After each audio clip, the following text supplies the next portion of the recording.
నమస్తే, welcome to trending now. ప్రజా తిరుగుబాటుకు ఇది ఆరంభం.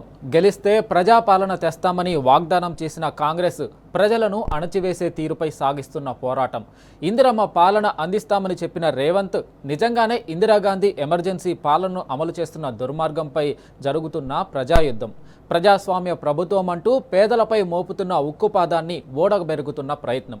చిన్నపిల్లలు, మహిళలు అన్న తేడా లేకుండా తొక్కుకుంటూ ఇండ్లలోకి చొరబడి కవాతు చేస్తున్న హైడ్రా కారుల అంతు చూసే సమరం. మూసీ సుందరీకరణ పేరిట మధు రిడ్జ్ పార్కును నేలమట్టం చేసేందుకు సర్కార్ పన్నిన కుయుక్తులను తిప్పికొడుతున్న జనచైతన్యం. ఆ పక్కనే ఆదిత్య కన్స్ట్రక్షన్ కంపెనీని చూసి చూడనట్టు వదిలిస్తున్న ప్రభుత్వం పెద్దలపై మోగిస్తున్న సమర్బేరి. అవును, ప్రజల్లో ఇప్పుడు చైతన్యం వచ్చింది. కాంగ్రెస్ కటువ పాలనను, కంటక పాలనను చూసి కత్తులు నూరే సమయం వచ్చింది. జనమే కాదు, సాక్షాత్తు హైకోర్టు ఒక్కసారి కాదు, 2 సార్లు కాదు, ఇప్పటికీ పదుల సంఖ్యలో అక్షింతలు వేసిన పద్ధతి సరిగ్గా లేదంటూ మొట్టికాయలు వేసిన మొద్దునిద్ర వేడని హైడ్రా సురులపై ప్రజలు సమరశంఖం పూరిస్తున్నారు.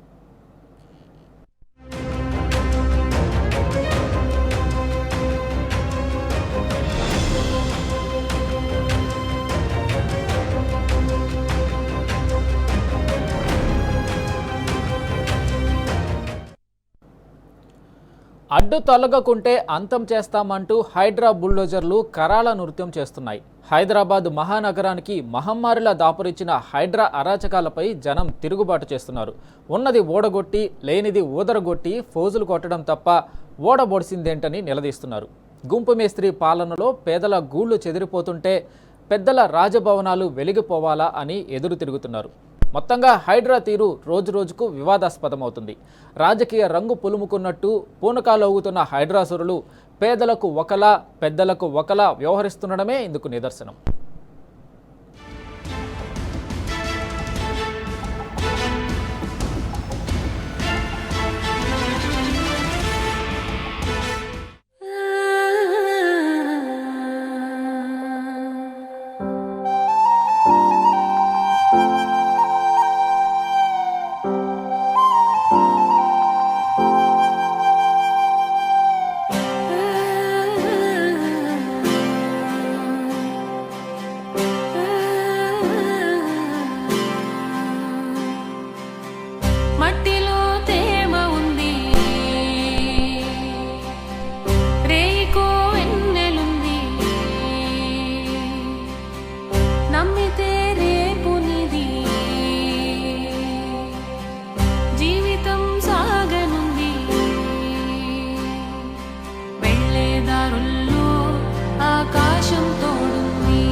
మీకు చెప్పమన్నాడు కేసీఆర్ సార్. మళ్ళీ మీకు ఇదే వెలుగు మట్లలో, ఇదే జాగలో మీకు ఇల్లు కట్టించి మళ్ళీ గృహప్రవేశం కూడా మేమే చేయాలి.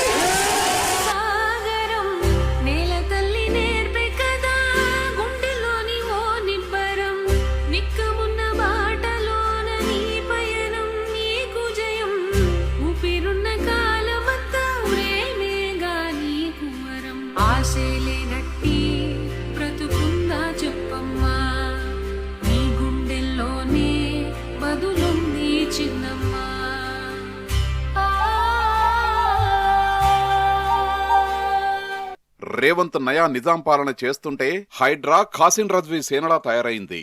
నాడు తెలంగాణలో రజాకార్లు ఎట్లయితే పేదల ఇళ్లను దోచుకున్నారో, ఆస్తులు, ఆదాయ వనరులైన పశువులను చెరబట్టారో, ఇళ్లను ఎలా అయితే తగలబెట్టారో, నేడు హైడ్రా పేరుతో నయా రజాకార్లు నగరంలో పేదల బతుకులు రోడ్డుపాలు చేస్తున్నారు.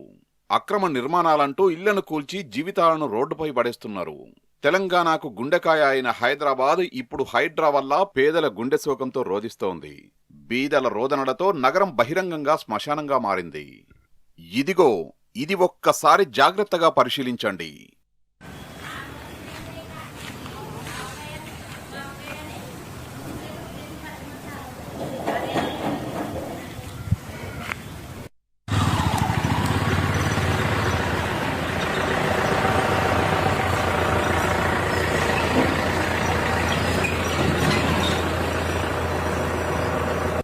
యుద్ధంలో గాయపడ్డ గాజా అనుకుంటున్నారా?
ప్రతీకార దాడులకు నిలయమైన సిరియా అని భావిస్తున్నారా?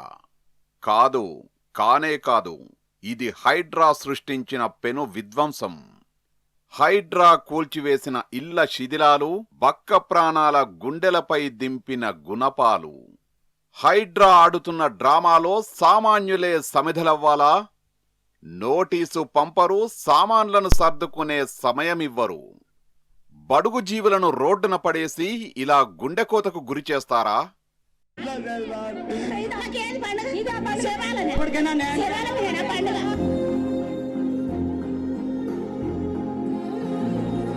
అయ్యా రేవంత్ రెడ్డి గారు మీకు ఓటేసి కల్పించినందుకు మాకు ఈ శిక్ష చేస్తారా? మాకు చెప్పండి అయ్యా.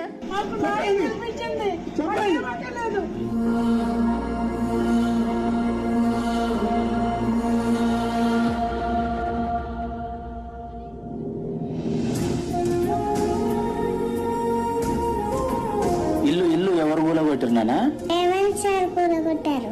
అప్పుడు మేము ఏడుస్తూ కూడా వదిలేరు. నేను మా ఇల్లు కూలగొడితే అప్పుడు బుక్స్ అన్ని పోయినాయి అన్నా. ఎంత బాధపడ్డామో దేవుడా, ఎక్కడున్నావా తల్లి, ఎర్రమ్మ తల్లి.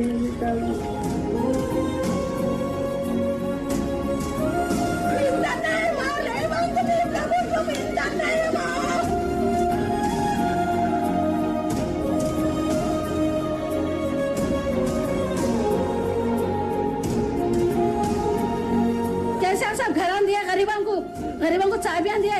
रेवंत रेड्डी साहब आके हमारे घर तोड़ दे रहे लोगों के. हाँ सब घर तोड़ दे रहे, हम पैसे लगा के बनाए. केसीआर साहब तो फुगट में दिए, फिर क्या करे रेवंत रेड्डी? ఇచ్చేది వాళ్ళు, కూల్చేది వాళ్ళు, చంపేది కూడా వాళ్ళైతే బాగుండు. చంపేయండి, వదిలిపోద్ది.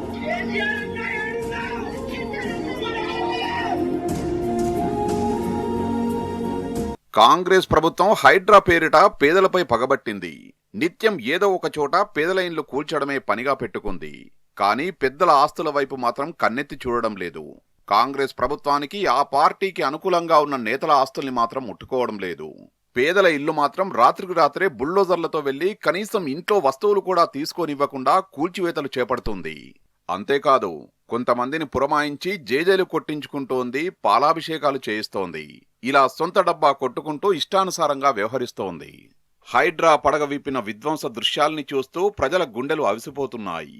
ప్రభుత్వ భూములను కబ్జా చేశారనే నెపంతో వందలాది ఇండ్లను హైడ్రా నిర్దాక్షిణ్యంగా నిలమట్టం చేస్తోంది. పేదల బతుకులు రోడ్డున పడేస్తోంది. తమ గూడును కూల్చవద్దంటూ బక్క ప్రాణాలు ఎంత వేడుకున్నా అధికారులు కనికరించడం లేదు సరికదా, బుల్డోజర్లతో కవాతు చేశారు. అక్రమ నిర్మాణాలంటూ నేలమట్టం చేశారు. ఇళ్లల్లోని సామాన్లు బయటకు తీయించి మరీ కూల్చివేతలు చేపట్టారు.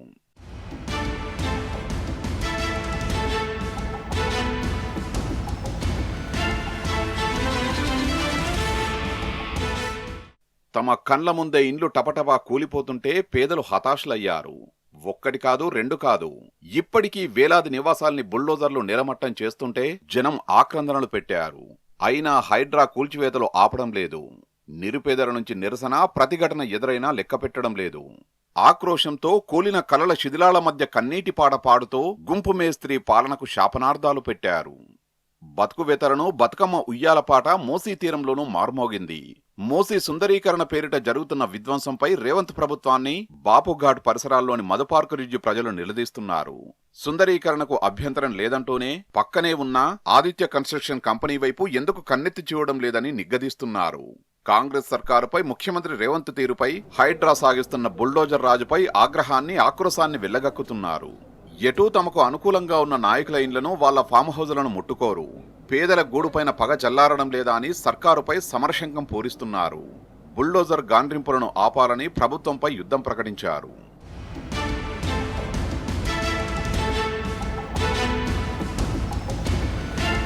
హైడ్రాసురుడి అవతారం ఎత్తిన కమిషనర్ రంగనాథ్కు హైకోర్టు ఒక్కసారి కాదు ఎన్నోసార్లు తలంటింది.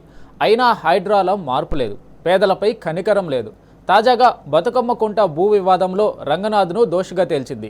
వివాదంలో ఉన్న భూమిలో స్టేటస్కో ఉన్నప్పటికీ బతుకమ్మ కుంటకు సంబంధించిన నిర్మాణాలు చేపట్టడంపై హైకోర్టు ఆగ్రహం వ్యక్తం చేసింది. ఉద్దేశపూర్వకంగానే తమ ఆదేశాలను ఉల్లంఘించారని మండిపడింది. 4 వారాల్లో ఆ భూమిలో చేపట్టిన నిర్మాణాలన్నీ కూల్చివేయాలని, పూర్తి నివేదికను అందచేయాలని ఆదేశాలు జారీ చేసింది. చట్టాన్ని అతిక్రమిస్తే పరిణామాలు తీవ్రంగా ఉంటాయని ఈ కేసు ద్వారా ఉన్నతాధికారులను హెచ్చరించింది.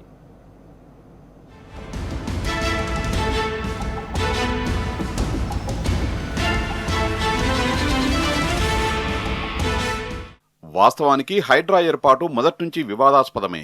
హైదరాబాద్ ప్రజలకు కొత్త నగరాన్ని చూపిస్తామని రేవంత్ గప్పాలు కొట్టడంతో జనాలు హైడ్రాను స్వాగతించారు. అయితే కొద్ది రోజుల్లో హైడ్రా డొల్లతనం బయటపడింది. హైడ్రా హైదరాబాద్ నగరం కాపాడేందుకు కాదు, ప్రభుత్వ భూములను ప్రభుత్వానికి, పెట్టుబడుల పేరుతో కార్పొరేట్ కంపెనీలకు భూముల అమ్మకంతో ప్రభుత్వాన్ని నడిపించేందుకని జనాలకు క్లియర్ కట్ గా అర్థమైంది. హైకోర్టు చెబితే గాని పెద్దల అక్రమ కట్టడాలు కూల్చని హైడ్రా పేదలకు ఒక న్యాయం, పెద్దలకు ఒక న్యాయం అన్నట్టుగా వ్యవహరిస్తోంది. పేదలు హైకోర్టుకు వెళ్లే వీలు లేకుండా వీకెండ్ కూల్చివేతల్ని చేపట్టింది. పెద్దల విషయంలో హైకోర్టు ఆదేశాల మేరకు వారం మొదటి రోజు కూల్చివేతలు చేపడుతూ పారదర్శకత ప్రాణాలు తీస్తోంది. హైడ్రాను అడ్డం పెట్టుకుని కాంగ్రెస్ ప్రభుత్వం ప్రజల్ని దోచుకుంటోంది. గతంలో అనుమతులు ఉన్న ఇండ్లను కూల్చొద్దంటూ హైకోర్టు ఆదేశించినా రేవంత్ ప్రభుత్వం పట్టించుకోవట్లేదు. హైడ్రా పేరుతో పేద ప్రజల్ని హింసకు గురి చేస్తూనే ఉన్నాడు. మేము ఇంతకంటే కేసీఆర్ కంటే బాగా చేస్తాడు అనుకున్నాం, ఇంకా బెటర్గా మాకేమన్నా ఉంటుంది అనుకున్నాం, అవకాశాలు ఇస్తాడు అనుకున్నాం, బతకడానికి ఇంకేమైనా దారి చూసాడు. మమ్మల్ని రోడ్డు మీద నిలబెట్టిండి ఇవాళ, బట్టల మీద కట్టుబట్టలతో రోడ్డు మీద నిలబెట్టిండి రేవంత్ రెడ్డి. ఇవాళ మార్పు చూసిరు కదా. నేనేమంటున్నా, 7వ పథకం అయినా మనసులో పెట్టుకున్నాడు రేవంత్ రెడ్డి. 7వ పథకమే హైడ్రా.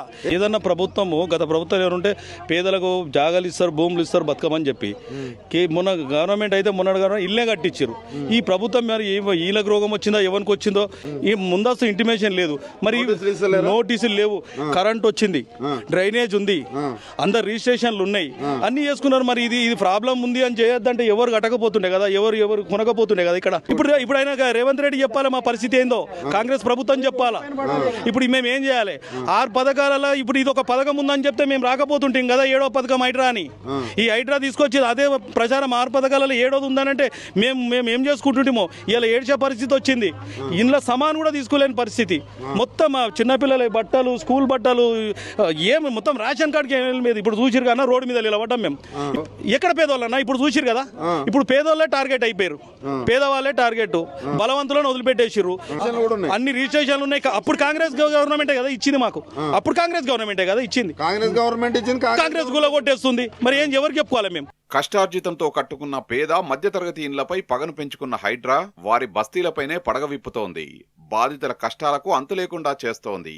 ఎవరికి చెప్పుకోవాలో అర్థం కాక గుండె ఆగినంత పనవుతుంది పాపం బాధితులకు. గొంతులోకి అన్నం దిగట్లేదు. మంచి చేస్తామని చెప్పి ముఖ్యమంత్రి ముంచేస్తుంటే బతుకు ఆగమవుతోందని సామాన్య జనం సమరభేరి మోగిస్తోంది. హైడ్రా బుల్డోజర్లు తమ జీవితాలను చెల్లాచెదురు చేస్తుందంటూ బడుగు జీవులు బడిత పట్టుకుని తిరుగుబాటుకు సిద్ధమవుతున్నారు. నిజం చెప్పాలంటే సామాన్యుడి గుండెల్లో హైడ్రా గుణపం దించుతోంది. కూల్చివేతలు బతుకును ఆగం చేస్తున్నాయి. ప్రజాపాలనలో సమయం సందర్భం లేకుండా దూసుకువస్తున్న హైడ్రా బుల్డోజర్లు పేదల జీవితాలను చెల్లాచెదురు చేస్తున్నాయి. చట్టం తమ చుట్టమన్నట్టు ఉన్నోడుకో న్యాయం, లేనోడుకో మరో న్యాయం అన్నట్టుగా కూల్చివేతల్లో హైడ్రా ద్వంద్వవైఖరి చూపిస్తోంది. తెల్లవారుజామున జనం నిద్ర లేవకముందే సామాన్యుల ఇండ్లు, చిరు వ్యాపారుల దుకాణాలపై హైడ్రా విరుచుకుపడుతోంది. ఈ కూల్చివేతల్లో సామాన్యుడే మరోసారి సమిదగా మారుతున్నాడు.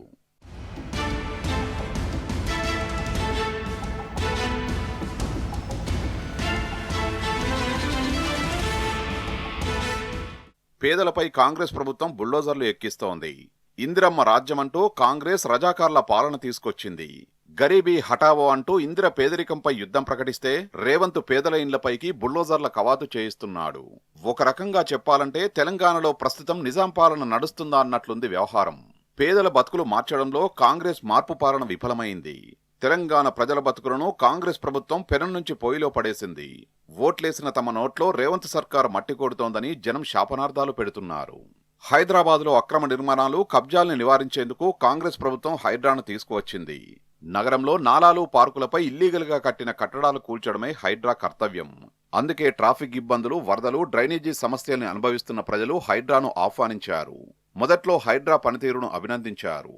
కానీ చట్టాలు, విచారణ సంస్థలు, ప్రభుత్వ వ్యవస్థలన్నీ పాలకవర్గాల రక్షణ ఏజెంట్లే అని తెలంగాణ ప్రజలకు తెలియడానికి ఎంతో కాలం పట్టలేదు. మొదట్లో హైడ్రా నగరంలో సమస్యల పరిష్కారం కోసం అనుకున్నా అది పెద్దోళ్ల కబ్జాల్ని రక్షించేందుకు, పేదల బతుకులు కూల్చడానికే అని తర్వాత తేటతెల్లమైంది.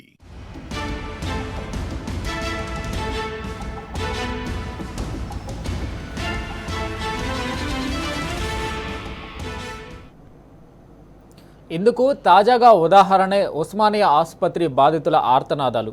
హైడ్రా చెప్పిన సమయానికి ఇళ్లు ఖాళీ చేయకుంటే బుల్డోజర్ తీసుకువచ్చి ఇండ్లు కూల్చేస్తామని బెదిరింపులకు దిగుతుంది.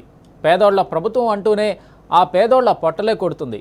మనవడితో ఫుట్బాల్ ఆడేందుకు గ్లోబల్ సమ్మిట్ పెట్టి 100 కోట్లు దిగమింగిన రేవంత్ హైదరాబాద్ను నాశనం చేశాడని ఉస్మానియా ఆసుపత్రి బాధితులు బగ్గుమంటున్నారు.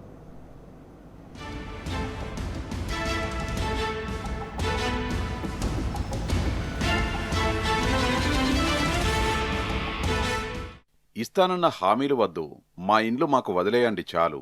ఇది ఉస్మానియా ఆసుపత్రి బాధితుల ఆక్రందన. ఒక దొంగలా ఎవరికీ చెప్పకుండా ఉస్మానియా ఆసుపత్రి శంకుస్థాపనకు వచ్చిన రేవంత్ పేద ప్రజల నోట్లో మట్టి కొడుతున్నారని బేగం బజార్, బాలయ్యవాడ బస్తీవాసులు అగ్గిమండుతున్నారు. వాళ్ళ ఆక్రందన ఏంటో వినండి ఓసారి. 500 ఆడోళ్ళకి ఇస్తా అన్నాడు, ఇంటింటికి ఇస్తా అన్నాడు. మరి ఏం లేదు, తులం బంగారం అన్నాడు, అది కూడా లేదు. మాకు అన్ని ఏం అవసరం లేదు, మా ఇల్లు మాకు కావాలి. మాకు అదంతా ఏట్లు అన్ని అబద్ధాలు చెప్పిండు. వచ్చి కుర్చీ మీద కూర్చున్నాడు. వచ్చినప్పటి నుంచి ఇండ్లు కూడా కొట్టుడు ఆడు వచ్చినా ఏం లేదు, ఈడు వచ్చిన ఆయన అయితే మంచిగా కూర్చొని నవ్వుకుంటా ఫుట్బాల్ ఆడైతే అందుకు పోతాడు, అక్కడ పోతాడు, ఇక్కడ పోతాడు. మరి పబ్లిక్ అని వచ్చినప్పుడు పబ్లిక్ చూడాలి కదా. పబ్లిక్ అవసరం చూడరా అసలు పోతే. చిన్న చిన్న పిల్లలు రేమన్నా గానీ నేనైతే గెలిచిన. ఇంకా కాంగ్రెస్ పార్టీ ఎప్పుడు రాదు ఇక జిందగీ మే కభీ భీ नहीं आएंगे కాంగ్రెస్. దొంగలకు వచ్చే దొంగలకు పోయిండు. మా కలవాలి ఎవడు కలవాలి. ఇప్పుడు వీళ్ళు మున్సిపాలిటీ వచ్చి మాకు దమ్ము చేస్తుండు. కేసీఆర్ ఉన్నప్పుడు మాకేం ఇబ్బంది లేకుండా మేము మంచిగా తిన్నాం, పన్నాం, మా పిల్లలు మంచిగా చదువుకున్నారు, మంచిగా ఉన్నారు. కేసీఆర్ మాకు మాత్రం ఏమనలేదు. ఇప్పటిదాకా కూడా మాకు కేసీఆర్ కూడా రావాలి. 100 సంవత్సరాల నుంచి మేము ఇక్కడ ఉన్నోళ్ళం. మేము అట్లాంటిది ఇప్పుడు వచ్చి ఆలఫ్ సడన్ వచ్చి నువ్వు ఏ ఇంటిమేషన్ ఇవ్వకుండా ఏమి ఇవ్వకుండా ఇళ్ళని తీసేసుకుంటాము, మీకు ఏం డబ్బులు ఇస్తలేడు. ఏమైనా జిహెచ్ఎంసీలు వస్తుండ్రు, నోటీసులు పెడుతున్నారు, పోతున్నారు. మీరు ఇల్లు ఖాళీ చేసేసాలే, మాకు ఆర్డర్ వచ్చింది, మేము మీరు వినకపోతే బుల్డోజర్ తీసుకొస్తాము, గుల కొట్టేసేస్తాం అంతే. పేదోళ్ళ ప్రభుత్వం అంటాడు, పేదోళ్ళు పొట్టలు కొడుతున్నాడు, పేదోళ్ళని ఇల్లు గుంజుకుంటున్నాడు, పేదోళ్ళని రోడ్డు మీద తెచ్చి ఎత్తేస్తున్నాడు, పేదోళ్ళకి ఏం సాయం చేస్తలేడు. ఒక్కరికి ఇచ్చినాడు 10 మంది చూపిస్తున్నాడు. నాలో ప్రక్షాళన చేస్తున్నా. నువ్వు ఏం చేస్తున్నారా? నేను ఇప్పటి నుంచి ఏం చేసినావు? నువ్వు అనుడే తప్ప చేసుడు ఏం కనిపిస్తలేదు. ఆడకెళ్ళి వచ్చి నువ్వేమో అందరికి పరేషాన్ చేసి వాడేసినాడు. తెలంగాణ మొత్తం బంగారు తెలంగాణ అంటే జీరో తెలంగాణ అయిపోయింది. ఇది ఇప్పుడు కాంగ్రెస్ గవర్నమెంట్ అంటే పాత దొంగ. ఆయనకి అందరి దగ్గర కమిషన్ కావాలి. టీఆర్ఎస్ టైంలో ఏం ప్రాబ్లం లేదు. మేము బిజినెస్ చేసేవాళ్ళు, మంచిగా బిజినెస్ నడిచింది. ఇప్పుడు బిజినెస్ కూడా లేదు. ఊర్లో గిరాకీ ఎవరు రావటం లేదు. మొత్తం ఖరాబ్ చేసి వాడేసిన తెలంగాణకి. ఆయన మీద చాలా కోపం ఉంది. ఆయన వస్తే ఏం చేస్తారో నాకు తెలియదు, అంత కోపం ఉంది. ఎందుకంటే లేనిది ఇక్కడ పెడుతుండు. ఉస్మానియా ఈ బస్తీలో ఉండే అవసరమా ఆయనకు? వేరే జగన్ లేకుండేనా? పెట్ల పురస్కారం ఉండే కదా, పోలీస్ అకాడమీ ఆడ పెట్టొచ్చు కదా. ఈడ ఎందుకు పెట్టిండు ఈ బస్తీలా? ఇది స్లమ్ బస్తీ మొత్తం. గరీబోళ్ళ ఇల్లు తీసుకొని ఆయనకి ఏమొస్తుంది? शर्म नहीं है जी ऐसा सीएम। अरे पब्लिक को सेवा करने वाला तो श्रीलंका का सरकार जो है, श्रीलंका को आग लगा दे रहा पूरा। अब हनुमान को कहाँ से लाना? अब तुम ही बनो हनुमान। अब क्या है ये? जीने देना, नहीं तो काम करो ना साहब। सब कहीं को रात में 2-3 बजे रात को सब सो जाते। वो तुम्हारा मशीन रहता ना, पूरे के ऊपर चला दो, चलो पैसा लगता है ना, लगा रखता जाते हम लोग कब ले लो అన్ని చేశాడని ఓటేసి గెలిపిస్తే ఇప్పుడు రోడ్ల మీద మాకు కూర్చోబెడుతుంది. ఇప్పుడు సంవత్సరంన్నర నుండి అసలు తిండి లేదు నిద్ర లేదు అన్నట్టుగా చేస్తుండు మాకు. సంవత్సరంన్నర నుండి శంకుస్థాపన ఏ రోజు చేసిండో అప్పటి నుండి చేసినాము. మాకు అరెస్ట్ చేసిర్రు. పిల్లలు పట్టుకపోయి నా బిడ్డ నేను ఎక్కడ ఉంటాం సార్ మేము. మా అల్లుడు లేడు, చనిపోయిండు. వాళ్ళ అత్త కూడా చనిపోయింది యాక్సిడెంట్ అయ్యి. మామ లేడు, ఎవ్వరు లేరు. ఎట్లా బతుకుతుంది నా బిడ్డ? చిన్న జాబ్ చేసుకుంటా పోషిస్తుంది పిల్లల. ఆ జాబు చేస్తే కూడా జీతం లేక 3-4 నెలలు నా బిడ్డకి ఎత్తలేడు. ఇంకా డబల్ ఇస్తాడా? ఇల్లుకు ఇస్తాడా సార్? ఎత్తలేడు. 4,000 పింఛనానికి 1 కోట్ల మంది చచ్చిపోయారు. పింఛనేది? మహాలక్ష్మి పథకం ఏది? బంగారం ఏది? ఏది లేదు సార్. రేవంత్ రెడ్డి సార్ దయచేసి మా ఇండ్లు తీయకండి సార్. మేము రోడ్డున పడుతున్నాం సార్. మా పిల్లలు మేము మాకున్నదే ఒక ఆధారం ఇల్లు. ఇంకా ఇల్లు పోతే మేము ఎక్కడ పోవాలి సార్? మేము మా ఇల్లు తీస్తే మేము ఎక్కడ పోవాలి? మాకు ఏ ఆధారం లేదు. మాకు జాబులు కూడా లేవు. ఇల్లు ఉందని ఇంటి నమ్మికతోటి ఇల్లు ఉంది కదా అని భరోసాతోటి ఏదో పని చేసుకొని బతుకుతున్నాం సార్. ఇల్లు పోతే మేము ఎక్కడ పోవాలి సార్? పని లేదు, జాబులు లేవు, ఇల్లు లేదు. ఏం కావాలి సార్? మేము రోడ్డున పడాలన్నా? మేము మా పిల్లలు దయచేసి మా ఇల్లు తీయకండి సార్. నేను సీఎం అయినా అది నా ఇష్టము. నేను ఏమన్నా చేస్తాను, ప్రజలకు ఏమన్నా చేస్తాను, కష్టం చేస్తాను, కానీ నేను మాత్రం కడుతున్నా అన్నట్టు ఒక్కటే ఆయన మైండ్లో పెట్టుకుండు. ఆ మైండ్ మాత్రం చాలా మంచిది కాదు. కేసీఆర్ అన్న చాలా మంచోడు. మాకైతే ప్రతి దానికి ఇప్పుడు గర్భిణీ స్త్రీలు ఉన్నా కానీ గర్భిణీ స్త్రీలకు అంగన్వాడీ పెట్టాడు. బస్తీలో మాకు ఏదైనా సమస్య ఉందంటే బస్తీ దవాఖానా పెట్టారు మాకు. అలాంటి దేవుడు మాకు కేసీఆర్. ఇప్పుడు ఇల్లు కూలగొడతంటే మేము ఎక్కడ పోవాలి? మేము ఎంత కష్టపడి కట్టుకుని ఉంటాము. ఆ బాధ కాదు అసలు. మాకు నిద్ర పడతలేదు సార్.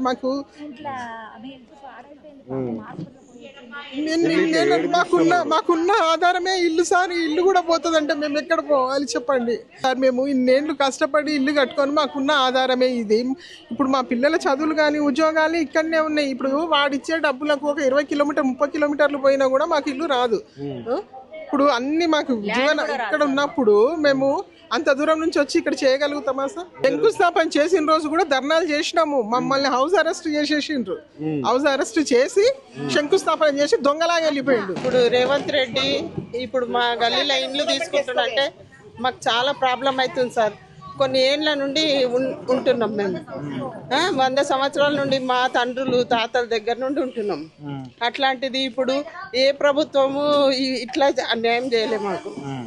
ఇప్పుడు ఇండ్లు తీసుకుంటామంటే మాకు ఇష్టమైతే తీసుకోవాలి, మమ్మల్ని అడగాలి. లేదు కాదు కూడదని దౌర్జన్యంగా తీసుకుంటే మేము ఎక్కడ పోవాలి? మాకు ఏ ప్రభుత్వం కూడా ఇట్లా చేయలేదు. ఇన్ని ఏళ్ళ నుండి మేము చూస్తున్నాము. అన్యాయంగా దౌర్జన్యంగా తీసుకోవడం ఎవ్వరు కూడా ఇట్లా చేయలేదు. అప్పట్లో పెట్టెలు దొంగతనం చేసినట్టుగా ఇప్పుడు మళ్ళీ ఇప్పుడు ఎన్ని పెట్టెలు వస్తున్నాయో మాకు తెలియదు. ఇప్పుడు బ్రిటిష్ పరిపాలన అప్పుడు మొత్తం భారతదేశాన్ని వాళ్ళ చేతుల నుండి కాపాడుకున్నాం. ఇప్పుడు రేవంత్ రెడ్డి నుండి తెలంగాణను కాపాడుకోవడం అంటే ప్రతి తెలంగాణ పౌరుడు ముందుకు రావాలి, ఆయనని గద్దె దించాలి అంతే. పిల్లలాట అనుకుంటున్నాడా? ఒక సీఎం సీట్లో కూర్చొని ఎట్లా ఉండాలి, ప్రజలకు ఏం కావాలి, ఏమి ఇబ్బందులు ఉన్నాయి తెలుసుకొని చెయ్యి. లేకుంటే నాకు ఇష్టం వచ్చినట్టే నేను రూలింగ్ చేస్తా, ఇది నాకు కావాలి అనేసి నీ ఇష్టం వచ్చినట్టు ఇస్తారా ఇయ్యాలా, లేకుంటే నేను ఏం చేయాలా అట్లా చేస్తా అని అంత దౌర్జన్యం ఎందుకు? హైడ్రా ఏకపక్ష కూల్చివేతలతో వీకెండ్ విధ్వంసం కొనసాగుతోంది. కోర్టుల సెలవు రోజుల్లో పేదల జీవితాలపైకి బుల్డోజర్లు ఎక్కించి బతుకులకు ఛిద్రం చేయడం ఆగడం లేదు. న్యాయం కోసం కోర్టులకు వెళ్లే అవకాశం కూడా ఇవ్వడం లేదు. దీంతో తెలంగాణ ప్రజలు స్వరాష్ట్రంలో పరాయి బతుకులు బతకాల్సి వస్తోంది, బానిసలుగా మిగలాల్సి వస్తోంది. అందుకే ఓపిక నశించిన పేదలు హైడ్రాపై బగ్గుమంటున్నారు. నయా రజాకార్లు అంటూ మండిపడుతున్నారు. రజాకార్లను మించిపోయిందంటూ ఆగ్రహంతో ఊగిపోతున్నారు. పెద్దోళ్లకు నోటీసులు, పేదోళ్ల బతుకులపై బుల్డోజర్లా అంటూ దుయ్యబడుతున్నారు. గూండారాజులా పేదల గూడు కూల్చడమేనా ప్రజాపాలన అంటే అని తూర్పారబడుతున్నారు.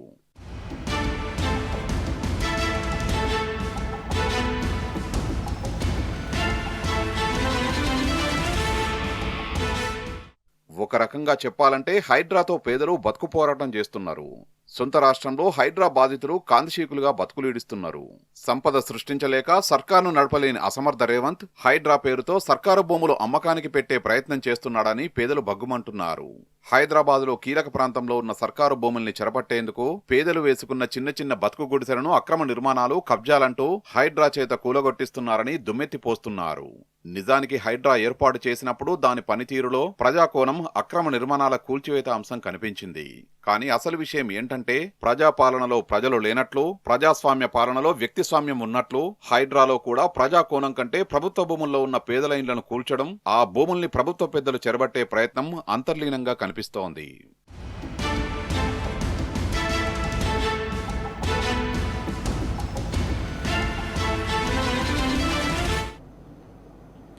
హైడ్రాతో మారిన హైదరాబాద్ కంటే నష్టపోయిన జనమే ఎక్కువ. ఇందిరమ్మ పేరుతో పాలన చేస్తున్న రేవంత్ నయా నిజాంను తలపిస్తున్నాడు. నాటి రజాకార్ల పాలనను అమలు చేస్తున్నాడు. హైడ్రాతో పేదల భూములు చెరపడుతున్నాడు. మరి అలాంటప్పుడు ఇందిరమ్మ పాలన ఎలా అవుతుంది? నిజాం కాలంలో రజాకార్ల పాలన అనకుండా మరో మాట ఏమనాలి? నిజానికి హైడ్రా ఏర్పాటు తర్వాత నగరంలో ఎలాంటి మార్పు కనిపించలేదు. హైదరాబాద్లో ట్రాఫిక్ కష్టాలు తగ్గలేదు. కిందటేడాది వర్షాలకే నగరం అతలాకుతలమైంది. ప్రజల బతుకులు చిన్నాభిన్నమయ్యాయి. నిజంగానే హైడ్రా వల్ల నగరానికి మేలు జరిగితే ఎందుకు వరదలు వచ్చినట్టు, నాలాల్లో ప్రజలు ఎందుకు కొట్టుకుపోయినట్టు?